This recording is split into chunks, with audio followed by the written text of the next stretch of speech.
നമ്മൾക്കിന്ന് ഒരു 15 മിനിറ്റ് മുൻപ് കോസ്റ്റ് ഗാർഡിൽ നിന്ന് ഒരു അറിയിപ്പ് വന്നിരുന്നു.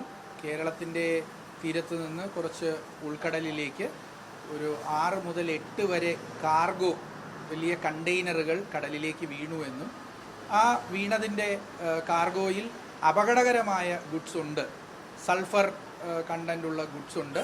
അതുകൊണ്ട് തന്നെ ഇത് കേരള തീരത്തിൻ്റെ വടക്കൻ കേരളത്തിൻ്റെ തീരത്തേക്കാണ് വരാൻ ഏറ്റവും സാധ്യത ഇപ്പോഴുള്ളത്.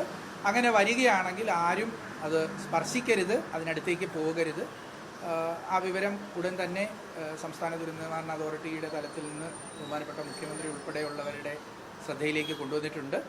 ബഹുമാനപ്പെട്ട ചീഫ് സെക്രട്ടറി നിർദ്ദേശിച്ചതനുസരിച്ചാണ് ഇപ്പോൾ പൊതുജനങ്ങളോട് ഈ അലർട്ട് പങ്കുവയ്ക്കുന്നത്. ഇത്തരം ഒരു കാർഗോ കണ്ടു കഴിഞ്ഞാൽ, എണ്ണപ്പാട കണ്ടു കഴിഞ്ഞാൽ 112-ൽ വിളിച്ചറിയിക്കുക. പൊല്യൂഷൻ കൺട്രോൾ ബോർഡും പോലീസും കോസ്റ്റ് ഗാർഡും ആവശ്യമായ നടപടികൾ ഈ വിഷയത്തിൽ സ്വീകരിക്കും. ഇപ്പോൾ സാധ്യത കൂടുതൽ വടക്കൻ കേരള തീരത്തിലേക്കാണ്.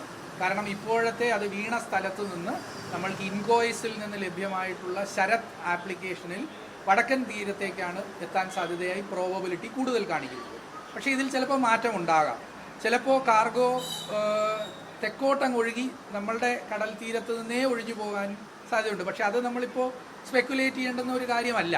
പൊതുസമൂഹത്തിനെ സംബന്ധിച്ചിടത്തോളം ദയവായി ഈ വിവരം അറിയിക്കുന്നു. ആരെങ്കിലും ഇത് കണ്ടാൽ തുടരുത്, അടുത്തു പോകരുത്. 112-ൽ വിളിച്ചറിയിക്കുക. അതിന് ഉചിതമായ നടപടികൾ സംസ്ഥാന സർക്കാരിൻ്റെ ഭാഗത്തു നിന്നുണ്ടാകും എന്നത് മാത്രമാണ്. എങ്ങനെയാണ് അപകടമെന്ന് കോസ്റ്റ് ഗാർഡ് നമ്മളെ അറിയിച്ചിട്ടുണ്ടോ? ഇല്ല, അത്തരം വിവരങ്ങൾ നമ്മളുടെ ഒരു മാൻഡേറ്റിൽ വരുന്ന കാര്യമല്ല. കടലിനുള്ളിലുള്ളതാണ്, കോസ്റ്റ് ഗാർഡിൻ്റെ ചുമതലയിൽപ്പെടുന്ന വിഷയമാണ്. നമ്മൾക്ക് അറിയിക്കാനുള്ളത് ദയവായി പൊതുസമൂഹം ഇതിനോട് എങ്ങനെ പ്രതികരിക്കണമെന്നുള്ളതാണ്. അത് തുടരുത്, അടുത്തേക്ക് പോകരുത്, എണ്ണപ്പാടയിൽ പോലും സ്പർശിക്കുകയോ ഒന്നും ചെയ്യരുത്. കുട്ടികൾക്കൊക്കെ ചിലപ്പോൾ കൗതുകം കാണും, എണ്ണയൊക്കെ തീരത്ത് കിടക്കുന്നത് കാണുമ്പോൾ അത് സ്പർശിക്കരുത്. അപ്പോൾ തന്നെ 112-ൽ അറിയിക്കുക. അതിന് വേണ്ടുന്ന നടപടികൾ നമ്മൾ സൾഫർ കണ്ടന്റ് ഉള്ള ഓയിലാണ് എന്നങ്ങ് പറഞ്ഞു. അത് എന്ത് അപകടമാണ് ഉണ്ടാക്കുക? വെരി ലോ സൾഫർ കണ്ടന്റ് ഉള്ള ഓയിലാണ്. അത് എന്ത് തരത്തിൽ മനുഷ്യന് അപകടകരമാകുമെന്നുള്ളത് നമ്മൾക്ക് ഇനി അറിയേണ്ടിയിരിക്കുന്നു. അത് PCBയിൽ നിന്ന് വ്യക്തമായി അനലൈസ് ചെയ്ത് അറിയിക്കും. ഇത് മനുഷ്യൻ്റെ ശരീരത്തിനോടുള്ള അപകടമാണോ, അല്ലെങ്കിൽ അവിടുത്തെ എക്കോസിസ്റ്റത്തിനുള്ള അപകടമാണോ, ഇത് ഫ്ലാമബിൾ ആണോ, ഈ കാര്യങ്ങൾ ഇനി അറിയേണ്ടതുണ്ട്. ഞാൻ അറിഞ്ഞ് ഏതാണ്ട് 10 മിനിറ്റിനുള്ളിലാണ് മാധ്യമങ്ങൾക്ക് ഇത് അറിയിക്കാനുള്ള അനുമതി ലഭിച്ചത്. അപ്പോൾ തന്നെ ഇത് നിങ്ങളെ അറിയിച്ചിട്ടുണ്ട്. അപ്പോൾ കൂടുതൽ വിവരങ്ങൾ ഇനി വരുന്നതനുസരിച്ച് ഇനിയും ഉയർന്ന തലങ്ങളിൽ നിന്ന് നിങ്ങളെ അറിയിക്കും. നമ്മൾക്കൊരു ഞാൻ എപ്പോഴാണ് മെസ്സേജ് ഇട്ടത്, ആ മെസ്സേജ് ഇട്ടതിനൊരു 10 മിനിറ്റ് മുമ്പാണ് ഈ വിവരം നമ്മൾക്ക് ലഭിച്ചിട്ടുള്ളത്.